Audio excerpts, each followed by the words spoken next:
Nah, tadi sudah ada bapak-bapak nih, sekarang nona-nona nih. Silakan Pak Ustadz, ini kan selama ini mampu mengenyam pesan-pesan dakwah dengan lebih cair. Ada lucunya, ada sarkasnya, itu khas Indonesia sekali. Sehingga bisa diterima oleh banyak orang. Pertanyaan Sherly adalah, dari mana Pak Ustadz skill itu Pak Ustadz dapat? Ini yang orang tidak tahu. Saya ini dosen komunikasi. S1, S2, S3 saya itu komunikasi. Di dalam ilmu komunikasi ada disebut komunikasi persuasif. Bagaimana orang dibujuk supaya dia mau ikut dengan kita. Itulah komunikasi persuasif, yang lawannya adalah kursif, paksaan. Ya. Saya melanjutkan Sherly tadi sama Yohana. Ya. Nah, tolong bujuk saya supaya sholat. Puasa saya lakukan, semua saya lakukan kecuali sholat. Ketika Allah perintahkan ibadah-ibadah yang lain, itu cukup perintah ayat saja turun. Allah perintah haji, ayat saja turun. Allah perintah puasa, ayat saja turun. Allah perintah bayar zakat, ayat saja turun. Tapi ketika Allah perintah sholat, tidak boleh ayat turun. Nabi dijemput oleh 2 malaikat, kemudian diajak naik, ketemu dengan Allah untuk menerima perintah ini. Kenapa? Karena perintah ini sangat penting. Mas, saya boleh dagang, bayar zakat sambil nyanyi.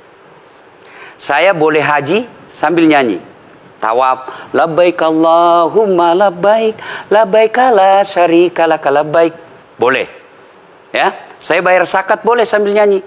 Begadang jangan begadang. Kenapa? Salat tak boleh.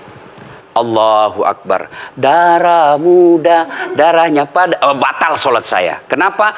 Inilah puncak penghambaan kepada Allah. Jadi puncak penghambaan kalau saya meraku hamba, sholat. Yang paling mulia dalam tubuh kita, kepala.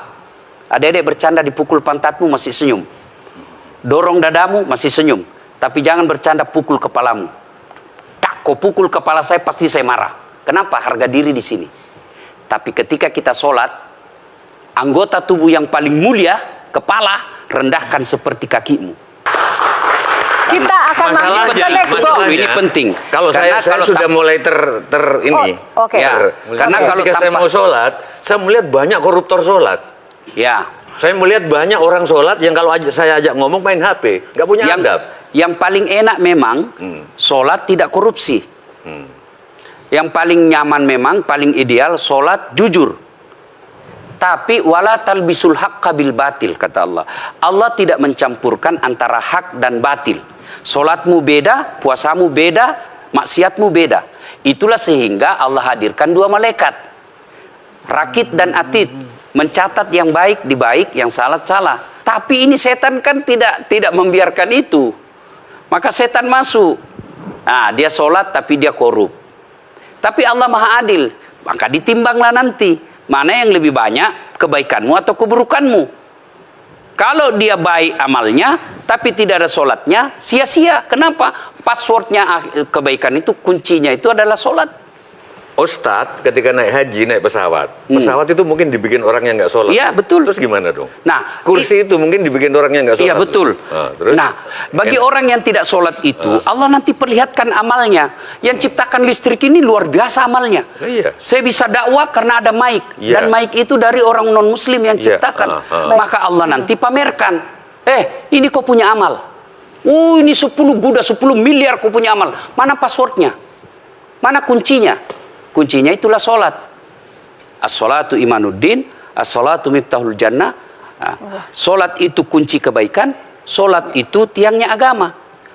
Sebuah bangunan, dia bisa berdiri tanpa dinding. Sebuah bangunan, dia bisa kokoh tanpa atap. Tapi ketika bangunan tidak punya tiang, pasti tidak kokoh. Tiang itulah dalam agama sholat. Dia tidak husuk, tidak ada urusan. Allah tidak hitung kamu husuk atau tidak. Kamu datang deh sujud sama saya.